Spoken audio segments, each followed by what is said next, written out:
Non-American people, what's a thing that you don't understand about America? Story 1. Why tax is not included in the price tag. It even gets more annoying for businesses. I have to go through all invoices and receipts quarterly, and find any purchases where we weren't charged sales tax and go voluntarily pay it to my state. Pain in the butt. Story 2. Why do public restrooms include a small opening between the doors that allows passers-by to see you when you're taking a piss? Story 3. I spent a semester in the Midwestern high school, which honestly changed my life. Back at home, I was weird and too much, and I always felt the need to be defensive because the culture in my home country was very critical of anything that was creative or questioned the status quo. But as soon as I got to my new high school in the US, I started making friends left and right. I felt relaxed, I could be myself, and my out-of-the-box qualities were the ones my teammates loved and appreciated about me. I joined a sport. It was the first time I ever felt content with myself and happy with my life since back at home I was bullied and emotionally, sometimes physically, abused by my own family and classmates. I was like, oh, happiness is possible for me. I had to go back home for another year and a half, and armed with the new self-confidence, I didn't suffer as much anymore, but I returned to the US to finish high school and have been here ever since. I always say that my Midwestern city feels more like home to me than my old country ever did. People are very kind and non-judgmental. You can go to the grocery store in pajamas, and nobody bats an eye. You can wear any outfit you feel like wearing, and you can have whichever interest. People are supportive. Americans will only hate you if you're rude and inconsiderate to others or don't hold doors open for the people behind you. There's not as much, if any, visual sexual harassment, and I don't constantly fear for my safety as much as I used to in my home country. I don't know how other cultures are, but I sure do love American people. Story 4. My mom is from Moscow during the Soviet era, and she is confused why there is no teacher-student hierarchy. She thinks it's weird when teachers participate in school plays or speak to students informally. She also does not get pajama day. To her, it's just the weirdest thing in the world. In Russia, there is an important distinction between clothes for home and clothes for outside. They have a concept of home clothes, like your cozy or ugly clothes, that you are supposed to change into after school or work. At bedtime, you change out of your home clothes into pajamas. As a result, pajamas, for both adults and children, are considered extra private in Russia. My mom perceives pajama day as something extreme, like wearing only undergarments to school. That's how private pajamas are considered to be in Russia. Story 5. Why they make you calculate your own taxes if they know what you owe. Because companies like TurboTax and H&R Block use the profits they make from charging us to file our taxes to lobby politicians into making policies which prevent the government from just telling us how much we owe, even though the government knows exactly how much we owe, so that we need to pay companies like TurboTax and H&R Block to file our taxes. Story 6. I'm English, was born with cerebral palsy. I can walk but with a very noticeable limp. I came to America to visit friends who moved here. Everyone was so friendly. Hardly anyone commented on my disability. If they did, it was just polite questions, not making fun of me. I loved it here, so much so I've been here for 23 years. For all of America's faults in recent years, the people here are just way more accepting of people in general. Story 7. I do not understand why Americans are portrayed to be very racist and discriminating in most news or media around the world.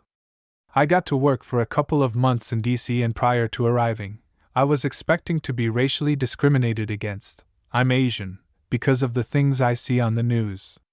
I was blown away by just how friendly and accepting the people are in general. Folks would just be striking random conversations with me while I'm crossing the street and wishing me a good day. Even if I spoke with an accent, people didn't mind and just talked to me as if they were speaking to another American. In all honesty, I felt more accepted by Americans as compared to fellow Asians when I visited Japan, Hong Kong, Korea, or Thailand. An off-topic, but the original Chick-fil-A sauce is seriously delicious. I took a couple of bottles home because they were so good. Story 8. Why everything is just so damn supersized. My first time in America, I went to get iced coffee from Dunkin' Donuts. I ordered a large and my friend is like, "Are you sure you want large?" Yeah, no biggie. In the UK, a large is not overwhelming, I feel, so I was expecting the same kind of thing. Oh my god, it was like a goddamn bucket of coffee. I think maybe a small would have been equivalent to a UK large. Lesson swiftly learnt. Edit, while lots of replies. I had no idea you guys didn't get vacation days, and that sucks so hard for you. The large portions weren't an inherently bad thing. I really felt in the 2x I'd been to America that I totally got my money's worth when eating out.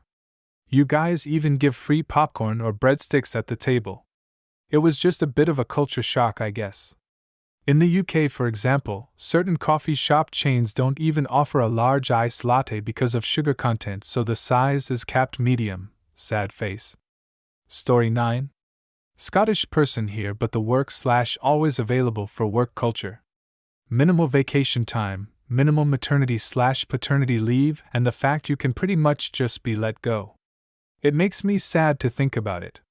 But I do love that you guys cram so much into your time off. You guys love a road trip.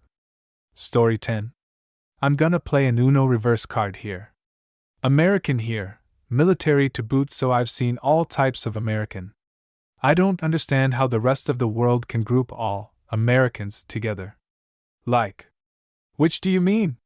Which specific American culture? Midwesterners are nothing like Cajun people. Dixie folk couldn't be more different than West Coasters. And it even divides within the region.